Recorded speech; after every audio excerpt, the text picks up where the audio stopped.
Question 25 देखिए, find the angle between the following two lines. इन दो लाइंस के बीच में मुझे एंगल निकालना है। ध्यान से देखिए, द गिवन लाइंस आर,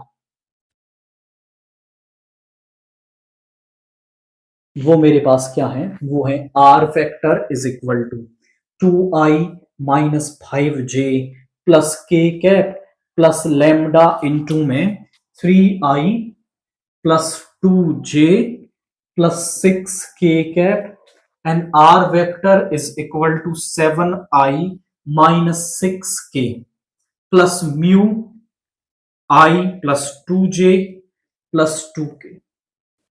ये 1 ये 2। अब ध्यान से देखो, तो अगर दो लाइंस मुझे इस तरह से, कोई भी एक लाइन ऐसे दे रखी हो, तो उसके डीआरस होते हैं ये b1 वेक्टर जो यहां पे लिखा हुआ है, उसके पैरेलल वेक्टर जो है वो आपका b1 वेक्टर होता है। अगर दो लाइंस हैं तो ऐसे b2 वेक्टर होगा, और उनके बीच का जो एंगल है वो मुझे मिल जाएगा cos theta b1 vector dot b2 vector upon b1 vector का मॉड्यूलस और b2 वेक्टर का मॉड्यूलस। इस फॉर्मूले में रखने से मुझे आपका वो वेक्टर जो एंगल है उनके बीच में थीटा वो मिल जाएगा। तो पहले तो मैं दोनों लाइंस के पैरेलल वेक्टर लिख देता हूं। Vectors parallel to lines are, देखिए इस लाइन के जो पैरेलल वेक्टर है वो ये है, तो यहां पे आप लिख दोगे b1 vector is equal to 3i plus 2j plus 6k। b2 vector क्या हो जाएगा, i plus 2j plus 2k।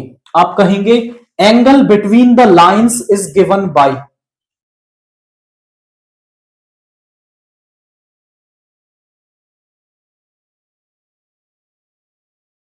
वो मुझे कैसे मिल जाएगा, वो मिल जाएगा cos theta is equal to b1 vector dot b2 vector upon b1 vector का मॉड्यूलस b2 वेक्टर का मॉड्यूलस। केवल यहां वैल्यू रखने से मुझे इनके बीच का जो एंगल है वो मिल जाएगा। तो b1 डॉट b2 करते, cos theta is equal to b1 dot b2, यानी 3 into 1 is 3, 2 into 2 is 4, 6 into 2 is 12 upon b1 vector का मॉड्यूलस 9, 2 का स्क्वायर 4, 36, 1 4 4।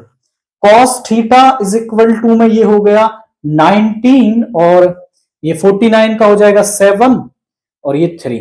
तो cos theta is equal to में 19/21, क्योंकि एक स्टैंडर्ड वैल्यू नहीं है तो cos को इस तरफ ले आइए, cos इनवर्स 19/21। इन दोनों लाइंस के बीच का जो एंगल है वो cos इनवर्स 19/21 है। क्योंकि ये स्टैंडर्ड वैल्यू नहीं है तो इसे ऐसे ही हमें यहां पर छोड़ना हो।